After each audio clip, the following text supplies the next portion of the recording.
Welcome to the Occupational Safety Leadership Podcast, episode number 241. Today we're going to talk about comfort zone danger. So I'd like to say that I've never fallen for this, but I have at times in my life. Been extremely comfortable with where I was, and probably wasn't striving too much. Wasn't backsliding. Um, wasn't losing a step, but at the same time, I wasn't really focused on trying to get better. So, at least for me, I find that when I hit at least a comfort zone. Now, of course, this is like the older Dave talking to the younger Dave. When I hit the comfort zone, I think I've lost a little bit of that spark, a little bit of that intensity, out there. So, not that it's not there, of course, because it can, it comes and goes as events happen at work, of course, obviously, and all that kind of stuff. Then, but just what what is there that I can do to make myself uncomfortable?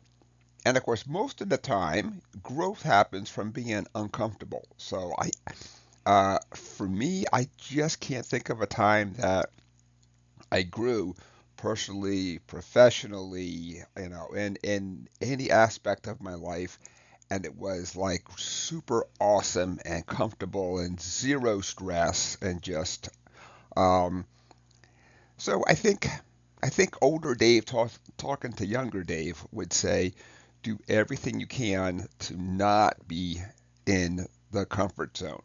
So I know that for a long time. I specifically dodged giving presentations at work and other things like that. Then, when somebody asked me to do a presentation, I would do it. I certainly would not volunteer.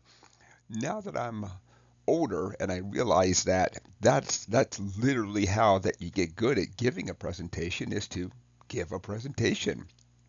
You don't get good at anything by just not doing it and you're absorbing it and somehow when it comes time, let's just say that it comes time for the go time, that all of a sudden you've given the best speech presentation or anything that's ever been out there. I mean, it literally takes time and effort plus feedback. So probably there's times, at least in my life, there has been where I have been doing things that are uncomfortable.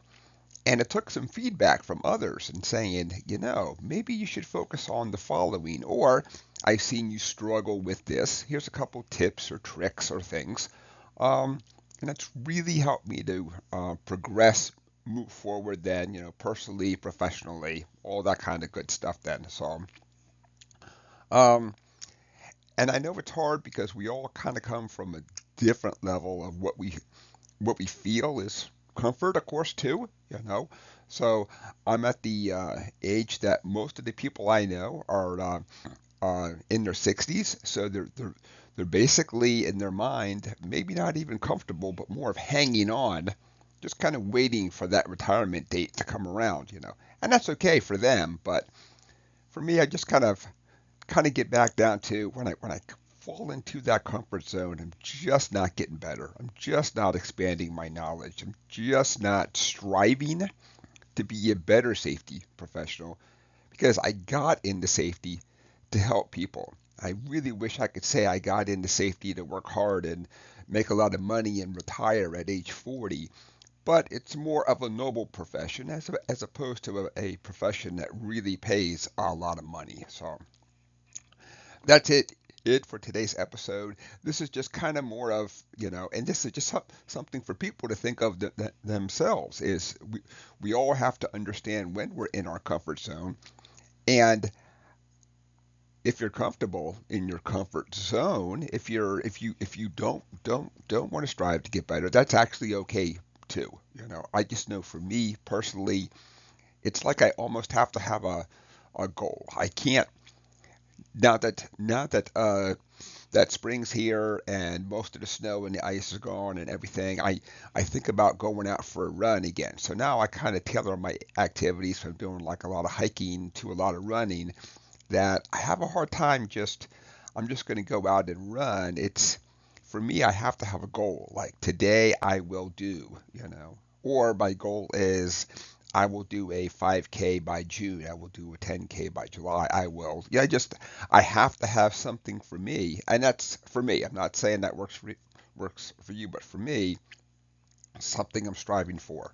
So at this point, I'm just droning on. So I want to thank everybody for joining me today.